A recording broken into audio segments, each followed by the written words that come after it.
before I start, let me introduce myself first. My name is Aneira Qutratu'ain with student number 222-324-0101 from class 4D.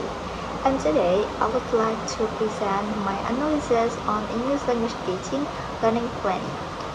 So, in this presentation, I will discuss the syllabus, alur tujuan pembelajaran, and teaching module used in grade 8 English learning based on the Merdeka curriculum. So I chose the topic because learning planning is an important part of teaching.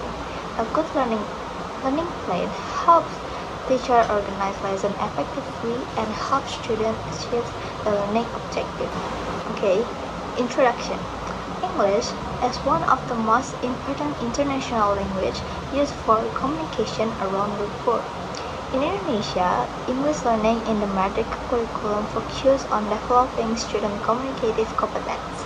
This means students are not only expected to understand grammar and vocabulary, but also to use English meaningfully in real-life situations. Therefore, teachers need well-designed learning plans that support active and meaningful learning. So in this presentation, I will analyze the syllabus and teaching module designed for grade 8 students in phase D. The next slide is the syllabus overview. The syllabus for grade 8 English is developed based on the Merdeka curriculum. The learning approach is student-centered, meaning students actively participate in learning activities rather than only listening to explanation from the teacher. The syllabus also uses a text-based approach. Students learn English through different text types that they may encounter in everyday life. The main text type include recount text, narrative text such as fables, and short functional like short message. This text type helps students develop their reading, writing, speaking, and listening skills in an integrated way. Okay, next let's look at the time allocation. So English is taught for 3 lesson hours per week, and each lesson hours consists of 40 minutes. These are approximately 16 effective weeks in one semester and 32 weeks in one academic year. These allocations allow teachers to cover all learning objectives systematically. It also gives students enough opportunities to practice English through various activities such as discussion, presentation, reading, and writing text. A well-planned schedule is important because it ensures that learning objectives can be achieved effectively. Okay, next is the learning objective. The syllabus contains several important learning objectives. Students are expected to understand spoken and written text, identify main ideas, analyze text structures, and recognize language features. In addition, students should be able to produce simple text and communicate their ideas orally. This objective reflects the 4 language skills: listening, speaking, reading, and writing.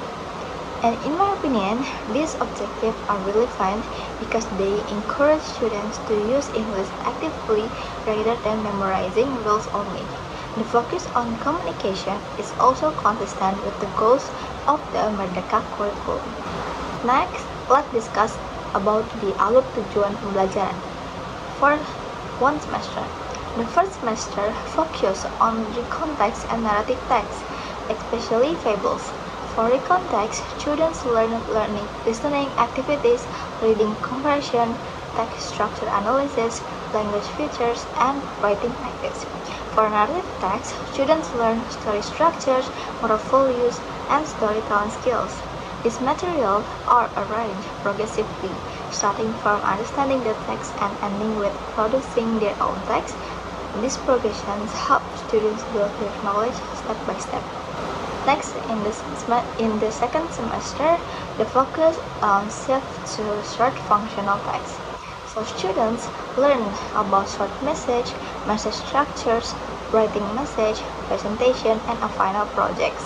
So these materials are practical because students often use short message in daily communication. By the end of the semester, students are expected to apply their knowledge in a project, which allows them to demonstrate what they have learned. So, project-based activities also encourage creativity, collaboration, and communication skills. Next, I will discuss the teaching module. So, the module analyzed here is about recontext. It is designed for grade 8 students in Phase D with time allocation of 2 meetings, each lasting 40 minutes. So, the module serves as a detailed guide for teachers. It contains learning objectives, material, learning activities, and assessment procedures. A good module helps teachers implement the syllabus effectively and ensure that learning activities remain aligned with curriculum goals. Okay, next slide. So, the learning objectives of this module are quite specific. Students are expected to identify main ideas, analyze text structure, and use the simple past tense correctly, and write a recontext. To support this objective, students learn the definition and purpose of recontext, the generic structure consisting of orientation, event, and reorientation, as well as language features such as action verb and simple past tense. So, this material provides students with the knowledge needed to understand and create recontext independently. Next, the model uses the gender-based approach, which is commonly used in English language teaching. So, the learning process is divided into 3 stages. First, in the pre-text stage, students brainstorm ideas and introduce to recontext. Second, in the text cycle, students read, watch, or listen to recontext. They identify main ideas, analyze text structures, and participate in group discussion. And the last is the post-task stage. Students present their work, receive feedback, and reflect on their learning. So I think this approach is effective because students move from understanding example to producing their own text. Okay, next is assessment. So assessment is another important component of learning planning. The model includes diagnostic, formative, and summative assessment. Diagnostic assessment is used to identify students' prior knowledge. Formative assessment is conducted during their learning process through activities such as discussion and writing tasks.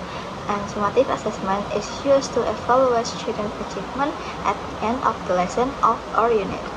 And the example of assessment activities include listening tasks, presentation, discussion, and writing assignment. The variety of assessment allows teachers to evaluate students from different perspectives.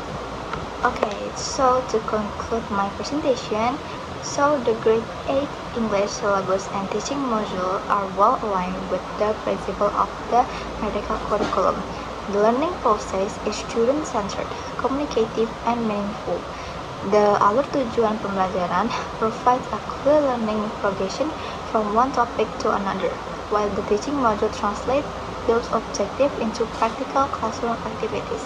Overall, this learning plan supports students in developing communicative competence and using English effectively in real-life context. That's all from me. Thank you so much for your attention, and that is the end of my presentation. I hope this presentation has provided a clear overview of the syllabus and teaching module from grade 8 English.